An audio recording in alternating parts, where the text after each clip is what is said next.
정직하지 않은 거야.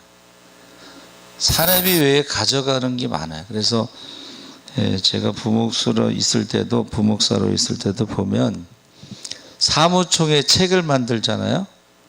그럼 담임 목사가 가져가는 게 너무 많으니까 그냥 전체 교역자들 사례비 얼마 이렇게 냈어요. 하나님 앞에 정직하지 못한 거예요. 사람 앞에서도 정직하지 못하지만 결국은 부목사들이 담임 목사 월급을 가지고 기준으로 50%다. 그래 담임 목사는 사례비 말고도 가져가는 게 많잖아요.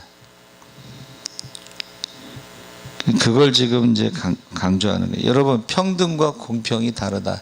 그래서 이제 목사님이 1000명 모이는 2명의 목사님과 이제 식사를 하고 집에 가서 평등을 찾아봤대요. 성경 검색 평등. 성경에는 평등이란 말이 안 나온대. 근데 공평이라는 말을 찾았더니 많이 나오더래요. 공평이라. 여러분, 교회에 물론 마케팅도 필요하고 홍보도 필요하죠. 근데 중요한 건 뭐예요? 진실이에요, 진실.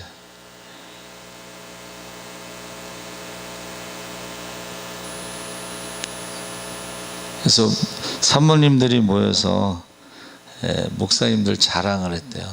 우리 목사님은 설교를 너무 잘해가지고 하늘에 날아가는 새가 내려온다고 그랬대. 이제 큰 교회 목사님 사모님들이 막 자랑을 하는데 작은 교회 목사님 사모님이 우리 목사님 설교를 정말 못한다고, 근데 진실하다고,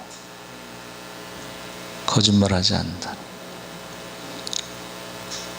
설교하고 삶이 같은 거예요.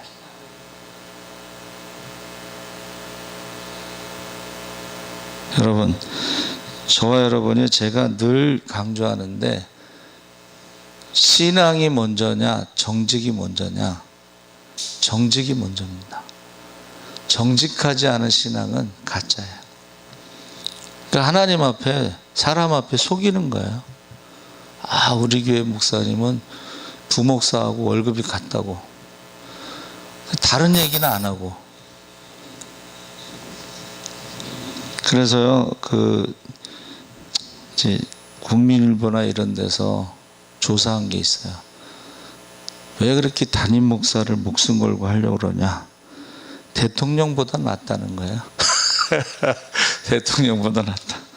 그래서 이 공평하신 하나님, 기도 많이 한 사람과 기도 적게 한 사람을 똑같이 축복해 주시는 것은 평등하신 하나님이 아니다는 거예요. 공평하신 하나님이 아니다는 거예요. 배고프다고 우는 놈을 젖을 더 줘야지. 예? 울지 않은 놈한테 젖 주는 게 그게 공평한 것이냐? 그래서 우리가 하나님 앞에 기도하는 사람, 기도 많이 한 사람이 천국은 침노하는 자의 것이라고 했으니까, 그렇죠? 그래서 저는 오늘 권사님이 하여튼간 기도를 너무 오래 해. 새벽 기도든 무슨 기도든 끝까지 기도해. 그분은. 그분 때문에 갈 수가 없어. 그런데 그 권사님이요, 축복을 제일 많이 받아요. 그 권사님. 그게 공평하신 하나님이라는 거야.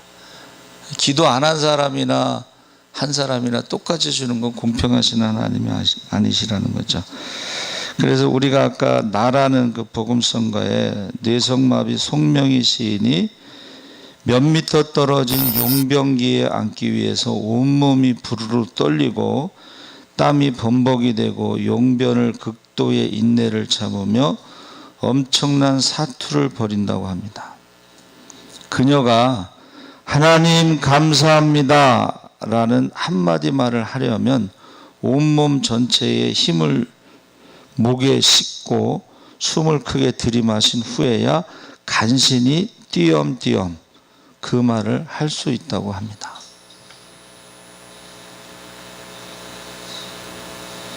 그러나 그녀는 자신의 시에서 자신을 그렇게 만들어주신 하나님을 공평하신 하나님이라고 찬양하고 있습니다.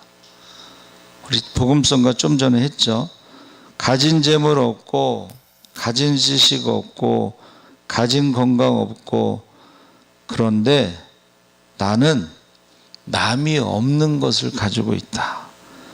못 본 것을 보았고 듣지 못한 음성 들었고 받지 못한 사랑 받았고 남이 모르는 것을 깨달았다.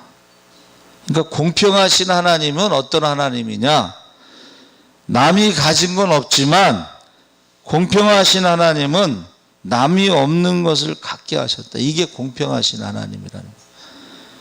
그래서 삶이 불공평하게 느껴질 때 필요한 태도는 나에게는 이것을 주신 하나님, 다른 사람에게는 저것을 주신 하나님, 사람마다 다양하게 주셨기 때문에 세상이 더 아름답게 되는 것이라고 했습니다. 그러니까 평등하신 하나님이 아닌 것을 감사해야 돼.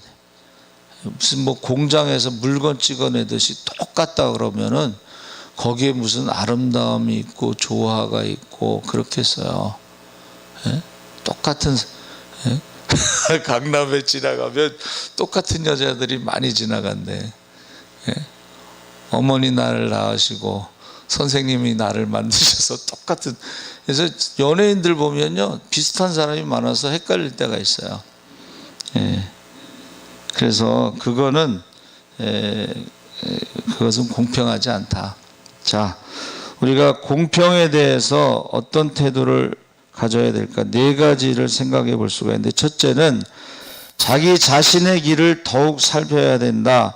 하나님이 공평하지 않게 느껴질 때는 그것은 평등과 공평을 오해할 때 그렇게 느끼고, 대개는 자신이 공평하지 않은 길을 갈 때 더욱 그렇게 느껴진다. 사실상 하나님이 공평하지 않은 것이 아니고 자기가 공평하지 않은 길을 가는 것이 문제라는 것입니다. 그래서 25절과 29절에 반복해서 말하기를 그런데 너희는 이르기를 주의 길이 공평치 않다 하는도다. 이스라엘 족속아 들을지어다. 내 길이 어찌 공평치 아니하냐? 너의 길이 공평치 않은 것이 아니냐. 그래서 하나님이 불공평하다고 생각하는 사람들은 자기가 불공평한 요구를 하는 경우가 많다는 거예요. 그러니까 무엇을 해주기만 바라지 자기가 어떻게 하는 것을 돌아보지 않는다는 거예요. 이것이 대표적인 게 뭐냐? 우리 목사님들 1년에 한 번 총동문회 때 체육대회를 하잖아요. 그때요 외부 심판을 데려와요. 왜 그래요? 공평하지 않다고 생각하는 거예요. 싸우는 거예요. 목사님, 여러분 목사님들도 체육대회 하다 흥분하면 막 싸워요. 예. 그것은 뭐예요? 심판에 공평하지 않다는 거예요. 근데 공평하지 않은 게 아니라 자기가 룰을 지키지 않은 거예요. 그렇죠? 그래서 이제 체육대회 하면 우승하는 지방만 우승하잖아요. 룰을 바꿨어요. 한 선수가 한 종목만 뛸 수 있다. 근데 이 만능 체육인 목사님들은 축구도 잘하고 배구도 잘하고 축구도 잘하고 막 이 사람이 들어가면은 다 이기는 거야. 그래서 룰을 바꿨어요. 한 종목에 한 번만 뛸 수 있다. 근데 어느 목사님이 두 종목에 뛰어서 그 팀이 올라갔는데 실격 처리된 거예요. 이게 공평한 거예요. 그렇죠? 그게 공평한 거예요. 룰을 지키는 게 공평한 거예요. 근데 우리가 룰을 지키지 않으면서 하나님이 불공평하다. 누구에게는 왜 축복해 주시고 누구는 축복 안 해 주시냐? 축복 받을 일을 한 사람은 축복 받을 것이고 사랑 받을 만한 사람은 사랑 받을 것이고, 그렇게 하지 않은 사람들은 사랑 못 받고 축복 못 받는 게 그게 공평하다는 것입니다. 그래서 우리가 어떤 목사님이 그런 얘기를 했어요. 지방에 갔다가 예배에 늦어 시속 160km 달려왔는데 하나님께서 사고도 막아주시고 교통경찰의 손에서 지켜주셨습니다. 할렐루야. 그러니까 아멘. 뭐가 할렐루야야? 불법을 행하고 그러고 나서 사고 나면 또 뭐라 그럴 거야? 하나님이 예배 드리러 가는데 좀 과속을 했다고 해서 그렇게 사고가 나게 하니 그렇게 말할 거 아니에요? 그게 불공평하다는 거예요. 자기 생각이. 실제로 그런 일이 있어요. 실제로 그런 일이 있어요. 그래서 저와 여러분이요, 하나님께서 신명기 30장 15절에 뭐라고 말씀하셨어요? 생명과 사망, 축복과 저주가 있으니까 네가 선택해라. 30장 19절에 살기 위해서 생명을 선택하라. 시편 1편에 복 있는 사람은 죄인의 길에 오만한 자의 자리에, 거기에 속하지 않아야지 복이 있는데 죄인의 길로 가고 교만한 자의 자리에 앉고 그렇게 하면서도 복 받기를 원하는 것은 그게 불공평하다는 거예요. 그게 불공평하다. 그래서 우리가요, 하나님이 공평하심을 의심하고 불평하는 말을 버리고 이 삶의 태도가 삶의 높이를 결정하고 말의 태도가 삶의 질을 결정한다. 적절하지 않은 말은 5마디도 많은 것이고 불평하는 말은 1마디도 많은 것이다. 불평하고 불공평하다는 것은 지금 내가 공평한 길로 가지 않고 있다는 증거라는 거예요. 여러분, 우리가 읽은 본문 말씀이 얼마나 중요한 말씀이에요? 지금까지 예수 잘 믿다가 예수를 버리고 떠난 사람은 심판받는다는 말씀이에요. 지금까지 예수를 안 믿다가 예수를 믿으면 그 사람은 구원받는다는 말씀이에요. 그렇죠? 이거를 말씀 그대로 전해야 되죠. 그런데 요새 그렇게 말씀을 그대로 전하지 않는다는 것입니다. 그래서 유영희 집사님이 아버지가 95세인가 91세에 돌아가셨잖아요. 예수 안 믿고 돌아가셨다고 계속 우시는 거야. 그러니까 이동주 안수 집사님이 아버지를 위해서 기도했으면 좋은 데 갔을 거야. 아버지를 위해서 기도했으면 좋은 데 갔을 거야. 계속 그렇게 얘기하더라고. 박원순 시장이 죽었는데 하늘나라에 갔다고 누가 또 그렇게 얘기하대. 그러니까 그 사람들은 성경을 모르고 하는 말이에요. 그래서 자기가 엉뚱한 길로 가면서 하나님을 불공평한 것처럼 자기를 속이는 것은, 이게 불평하는 분들이 얼마나 많은지 몰라요. 기도가 안 된다. 여러분, 기도가 안 되는 것도 목사님 책임에, 하나님 책임에. 어떤 분은 우리 목사님은 축복권이 없다고, 주식하면서 자기가 돈을 계속 잃어버리니까 저한테 축복권이 없어서 그렇다고 다른 목사님한테 안수받았는데 여전히 망했어요. 그러면 개 중에 하나는 축복권이 있는 목사님이 계셔야 되는데 다 없어 어떻게.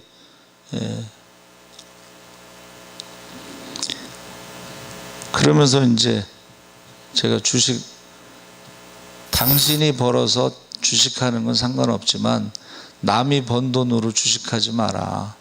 그 사람도 노후 대책을 해야 되고 그 아들도 장가갈 준비도 해야 되는데 남이 번 돈을 가지고 주식해서 계속 잃어버려서 제가 신방 와달라고 그래서 그 얘기를 했어요. 그랬더니 아예 교회를 안 나오고 집에서 이제 예배 드린다고 그러는데, 참 어떻게 해야 될지. 여러분, 이 공평하신 하나님이라는 것이 아무것도 안 하는데 주시는 하나님은 아니라는 거죠. 두 번째는 현실만 보고 판단하지 않아야 된다. 지금 당장 어렵다고 해서 불공평한 건 아니죠. 눈에 보이는 현실보다 눈에 보이지 않는 현실이 더 큰 것입니다. 그래서 우리가 인생의 전쟁에서 질 때도 있고 이길 때도 있습니다. 그렇죠? 근데 인생의 전쟁에서 졌다고 해서 인생 전체가 진 게 아니에요. 그러니까 우리 저기 이제 수능 보면 꼭 자살하는 아이 있어가지고, 여러분 수능이 인생의 전부예요? 한 번 실패가 영원한 실패예요? 아니잖아요. 근데 사람들이 그렇게 몰아가는 거예요. 한 번 실패는 영원한 실패처럼, 수능이 무슨 인생의 전부인 것처럼. 그렇지 않습니다. 그래서 우리가요, 실패할 때도 있고 질 때도 있어요. 근데 그것이 인생이 전체가 아니다. 그래서 어떤 사람이 내 인생의 최고는 아직 오지 않았다. 내 인생의 하이라이트 아직 오지 않았다. 그래서 왜 다른 사람은 표적이 많은데 왜 나는 표적이 없는가? 그런 사람도 있죠. 아니, 누구 기도는 들어주시고 누구를 기도는 안 들어주시고. 우리 목사님은 능력이 없으니까 표적을 구하지 말라고 하는 거 아니야? 이렇게 오해할 수도 있는데, 마태복음 12장 39절에 예수님께서 뭐라고 말씀하셨어요? 악하고 음란한 사람들이 표적을 구한다는 거예요. 아무리 표적을 보여줘도 믿지 않으면서 계속 표적을 구해서 이제 더 이상 보여줄 표적은 없고 요나의 표적만 남았다. 이제 요나의 표적이 뭐예요? 이제 십자가에서 죽고 부활하는 것 외에는 더 이상 보여줄 표적이 없다. 결국은 악하고 음란한 사람들이 계속 표적을 구하는데 그 예수님에 대해서는 관심이 없고 표적에 대해서만 관심이 있는 사람들. 그래서 그 지금 이단들에 빠진 사람들이요, 그 인터뷰해 보면 왜 거기 빠져요? 엄마가 아팠는데 기도해서 병이 낫다는 거예요. 여러분, 기도해서 병이 난 게 진리도 아니고 구원도 아닙니다. 그건 속는 거예요. 미혹하는 영이 하늘에서 불을 내린다고 그랬어요. 죽은 자를 살린다고 그랬어요. 죽은 자를 살려도 그것은 구원이 아니고 진리가 아니에요. 그 속이는 거예요. 그래서 저와 여러분이 현실이 어려울수록 기적을 찾는 본능이 강해지지만 그것이 우리를 변화시키지 않는다는 거예요. 우리를 변화시키는 것은 결국 말씀이 우리 안에 들어와서 그 말씀대로 살아갈 때 변화가 되는 거죠. 그래서 자꾸 그런 쪽 쫓아다니는 사람이 있는데 이게 걱정이 돼요. 특히 하여튼간 그런데 쫓아다니는 사람이 있어요. 근데 성경에 뭐라고 돼 있어요? 그리스도가 여기 있다 저기 있다 해도 가지 말라. 여러분, 예수님이 오셨다고 해도 가지 말라는데, 예수님이 아니고 어떤 능력 있는 사람을 쫓아다니는 사람들이 있는데 그 열매를 봐야 됩니다. 열매. 그래서 제가 전도하다가 어떤 이제 남자 집사님을 만났는데, 제가 이제 그 도용 상담을 배워서 이제 딱 해보라고 그랬더니 딱 이혼으로 나와, 도용 상담에. 그래서 제가 물어봤어요. 왜 이렇게 나오죠? 그랬더니 순복음 교회를 갔는데 그 교회는 매일 철야를 한대. 근데 문제는 자기만 철야하는 게 아니라 애들도 데리고 가서 철야하고 남편도 데리고 가서 철야하니까는 이게 생활이 안 되잖아요, 정상적으로. 결국은 그 교회에 나가는 모든 사람들이 가정이 깨지고 교회가 깨졌어요. 그 사람을 전도하려니까 이게 전도가 되겠어요? 교회에서 자라서 결혼했는데 어디 교회 갔는데 매일 철야하는 교회를 가서 애들도 학교를 안 보내고 철야시키고 남편도 직장 안 보내고 철야시키고, 근데 그거를 이제 분별을 못하는 거죠. 그래서 제가 오늘의 양식을 자꾸 추천하는 게 뭐예요? 성경 중심, 예수 중심, 생활 중심, 생활 중심, 생활 중심. 예? 내일 우리가 휴가하더라도 오늘 맷돌을 갈아야 돼. 예? 그러다가 두 사람이 맷돌 갈다 한 사람 가고 한 사람 남는 거고, 내일 휴가하더라도 잠을 자야죠. 예? 두 사람이 함께 잠을 자다 한 한 사람. 이 성경 중심, 예수 중심, 생활 중심인데 그 기준으로 보세요. 이단에 빠진 사람들이 성경 중심이 아니고 교리 중심이에요. 성경 중심이 아니고 교리 중심. 가감하는 거예요. 교리는. 그 다음에 예수 중심이 아니고 교주 중심이야. 교주 중심. 그리고 생활 중심이 안 되고 휴고 날짜 정해놓고 애들이 학교를 안 가갖고 완도에서는 학교가 폐교가 됐어요. 전체 그 학교가. 그래서 우리가 현실이 어렵다고 그래서 공평하지 않은 것이 아니라 모든 것이 합력하여 선을 이룰 줄 믿습니다. 아멘. 세 번째는 다른 사람과 비교 의식을 버려야 된다. 잃을 때도 있고 얻을 때도 있는데 잃어버린 것에만 집중하고 어려운 것에만 집중하고 다른 사람과 비교할 때에 이 비교라는 것이요 굉장히 안 좋은 거죠. 자, 보세요. 우리는 창조 의식을 가지고 살아가는 거예요. 하나님이 나를 이렇게 창조하셨다. 그런데 비교 의식은 뭐예요? 나를 남보다 높게 생각하는 건 교만이고 나를 남보다 낮게 여기는 건 열등감이에요. 그러니까 이거는 올라가도 문제고 내려가도 문제가 되는 거예요. 비교의식은. 근데 많은 사람들이 이런 비교의식에 빠지면서 하나님이 공평하지 않다. 그렇게 말하는 거예요. 나에게 주어진 것을 가지고 그 달란트를 가지고 사역을 하는 거죠. 그래서 가만히 보면은 열등감에 빠진 사람들, 교만함에 빠진 사람들, 그런 사람들이 결국 하나님이 불공평하다 이렇게 말하는 것입니다. 그래서 이 비교한다는 건 결코 좋은 게 아니에요. 나만의 행복의 조건을 주셨습니다. 그래서 이 비교, 우리가 장애로 태어났다고 해서 꼭 나쁜 것만도 아니에요. 그렇죠? 그 장애를 통해서요 하나님께 감사하는 사람들이 있어요. 그 송명의 시인이 딱 그 사람이죠. 그렇죠? 장애, 그 1급 장애잖아요. 그런데 공평하신 하나님을 노래하잖아요.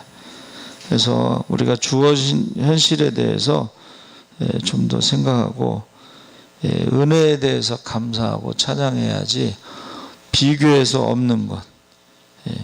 그래서 베드로와 요한이 성전에 갈 때 나면서부터 안진뱅이가 뭐라 그랬어요?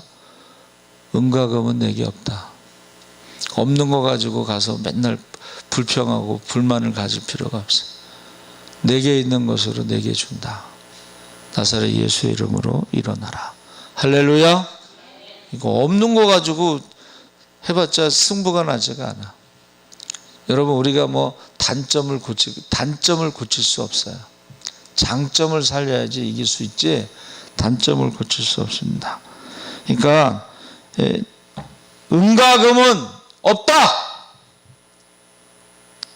그러나 나사렛 예수의 이름으로 일어나라. 이게 얼마나 좋아요. 배짱 있잖아요.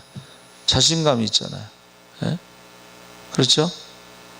그러니까 저와 여러분이 비교의식을 갖는 사람들이 하나님 불공평하다. 네 번째는 사회의 불공평을 치유하는 길잡이가 되어야 된다.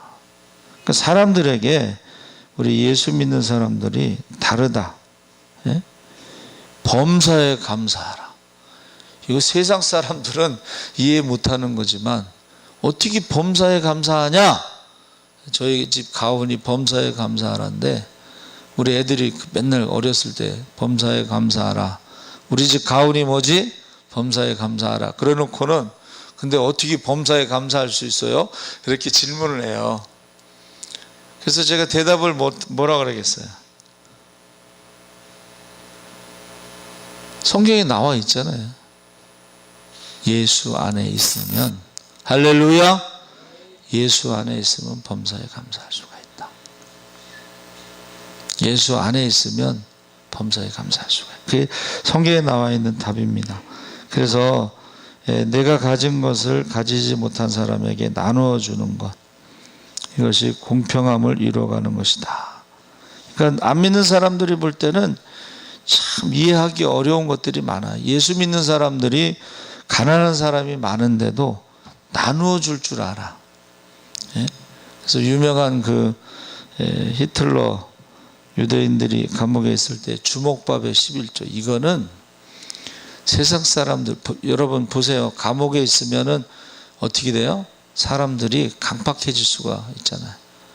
자기부터 배고픈데 배고픈 가운데서도 주먹밥의 11조로 10명이면 주먹밥이 하나가 되잖아. 그러면 아픈 사람을 먹이잖아요. 아픈 사람들이요, 잘 먹으면 병이 낫는다는 거예요. 주먹밥만 먹는 게 아니라 10명의 사랑, 10명의 관심, 10명의 배려, 이게 병을 고치는 능력이 나타나는 것입니다. 그래서 1971년 선포된 유엔 장애인 권리 선언에 장애인에게는 우리보다 우선적으로 배려받을 권리가 있고 우리에게는 장애인들을 우선적으로 배려할 의무가 있다. 이게 본능대로 살아가는 사람들은 항상 의무보다 권리를 주장해요. 그런데 우리 믿는 사람들은 권리보다는 의무를 주장해야 돼요. 할렐루야. 그러니까 공평하지 않은 것처럼 보이는 사회에서 우리가 권리보다 의무를 주장하게 되면 그게 안 믿는 사람들에게 공평하신 하나님을 가르치는 거가 되는 거예요. 그게 이제 기부문화예요. 여러분, 우리 선교사님들 우리가 헌금으로 해서 선교비 드리잖아요. 그게 남들이 볼 때는 아니 선교사는 뭐 그냥 받아먹기만 한다 이렇게 생각하잖아요. 그렇죠? 그런데 하나님 말씀이 뭐예요? 먼저 그의 나라와 그 일을 구하면 이 모든 것을 더하신다. 여러분, 선교하는 나라가 축복을 받고 선교하는 가정이 축복을 받고 선교하는 교회가 축복받습니다. 저희는요, 개척하면서부터 선교를 했어요. 남들은 이제 무슨 개척교회에서 삼각교회에서 오지랖 넓게 뭐 선교하냐 그랬는데 희한하게 선교하면서부터 재정이 흑자로 돌아섰어요.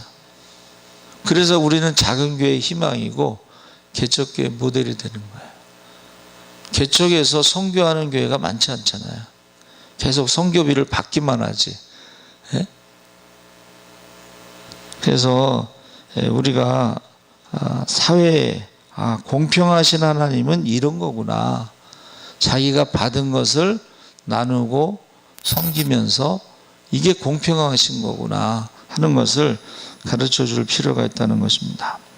여러분, 만나가 아무리 필요해도 그것을 소유하게 되면 벌레가 생기고 냄새가 납니다. 그러니까 일용할 양식에 감사하고 나머지를 나누지 않으면 그 벌레가 생길 수가 있다는 것, 냄새가 날 수 있다는 것입니다. 그게 공평하신 하나님이라. 하나님이 왜 나에게 청지기의 사명을 주셨느냐? 때를 따라 양식을 나눠주라고. 그것을 착하고 충성된 종이다 그랬습니다. 그래서 여러분, 주님 오실 때에 건축하느라고 수고했다 뭐 그러겠어요? 선교하느라고 수고했다, 구제하느라고 수고했다. 저는 제 생각에는 이제 주님이 오실 때가 가깝잖아요. 그러면 교회를 팔아서라도 선교를 하고 전도를 하고 구제를 해야 된다고 생각해요. 그런 교회가 우리나라에 있어요. 안디옥 교회라고. 전주 안디옥 교회 깡통교회 콘세트 이렇게 반원 모양으로 돼 있어요. 그러니까 우리 같이 대학원 때 같이 공부한 친구의 아버지야. 자, 콘센트인데 거기는 에어컨도 없고 선풍기도 없어요. 얼마나 더운지 몰라요. 그리고 거기는 교회 차가, 승합차가 없어. 그리고 교회의 재정의 80%, 90%를 선교해요. 근데 그 목사님이 늦게 개척하셨거든요. 연세 드셔서. 그러면서 요즘에 개척하면 안 된다고 하는 사람들이 너무 많아서 안타깝다는 거예요. 하나님은 살아계십니다. 할렐루야. 그때도 개척했을 때 하나님이 까마귀를 통해서 먹을 것을 갖다 주셨고, 지금도 개척하면 하나님이 까마귀를 통해서 먹을 것을 주신다. 그래서요, 대학원 때 친구들이 이제 외국인 친구들이요, 한국교회 탐방하는데 거기를 가요. 그 콘센트 깡통교회를 가는 거예요. 두 번째는 여의도 순복음교회를 가요. 갔다 와서요, 이 외국인 친구들이 눈물을 흘려요. 감동을 받아요. 그래서 왜 그러냐 그랬더니 세계에서 제일 큰 교회 목사님이 자기들을 영접하고 섬겨줬다는 거예요. 그래서 그 목회전략연구소 그 소장이 이제 자기가 침례교단에서 부목사로 있을 때는 감히 담임 목사하고 같이 밥을 못 먹었대. 근데 순복음교회는 담임 목사하고 같이 밥을 먹더라는 거예요. 야, 그거를 얘기하더라고. 여러분, 공평하지 않은 하나님이 아니고 우리가 공평하지 않은 거예요. 기도하지 않으면서, 구하지 않으면서, 그래서 너희가 얻지 못하면 구하지 않으며 구하여도 얻지 못하면 정욕을 위해서 구함이라. 두 마음을 품은 자들은 매사에 정함이 없기 때문에 받지 못한다는 거예요. 두 주인을 섬기는 사람들, 우상을 섬기는 사람들, 그 사람들은 받지 못한다는 거예요. 그래서 공평이라는 말이 탁한인데, 이것은 하나님이요, 무게를 달아본다는 뜻이에요. 믿음의 무게를 딱 달아봐. 기도의 무게를 달아보고 하나님 말씀에 순종하는 무게를 달아보는 거예요. 그게 공평해요. 가난하다고 해서 많이 주는 것도 아니고, 부자라고 해서 뺏어가는 것도 아니고, 그들이 무게를 달았을 때 무게만큼 주는 것이 공평한 것입니다. 그래서 저와 여러분의 기준이 뭐예요? 저와 여러분의 신앙의 기준은 십자가예요.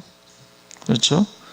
그래서 예수님처럼 죽기까지, 십자가에 죽기까지 순종한 사람과 십자가를 버리고 도망간 사람과 똑같으면 그게 불공평한 거예요. 자기 부인하고 십자가를 주고 주님을 따르는 사람이 부활의 영광에 참여하는 거예요. 할렐루야! 십자가를 버리고 십자가를 부인하고 도망간 사람에게는 그 영광에 참여할 수 없습니다. 여러분, 지금 한국교회가 지금 뭐를 선택하느냐에 따라서 그 결과가 달라지는 것이 공평한 거예요. 그래서 오늘 읽은 말씀이 뭐예요? 하나님을 잘 믿다가 하나님을 떠난 사람과 하나님을 믿지 않다가 하나님께 돌아온 사람은 그 결과가 뒤바뀌는 거예요. 결과가 뒤바뀌는 거예요. 그래서 여러분, 돌아가실 때 제발 찬송가를 좀 선택하세요. 어떤 장로님이 돌아가실 때 두만강 푸른 모래를 불러달라고 그래서 충격을 받았대. 돌아가실 때 제발 두만강 푸른 모래 그거 요구하지 마시고 찬송을 선택하시기 바랍니다. 이게 웃을 일이 아니에요, 사실은. 그게 현실이라는 거예요. 그래서 우리 한국의 무디라고 하는 그 이성복 목사님이 늘 하던 말이 뭐야?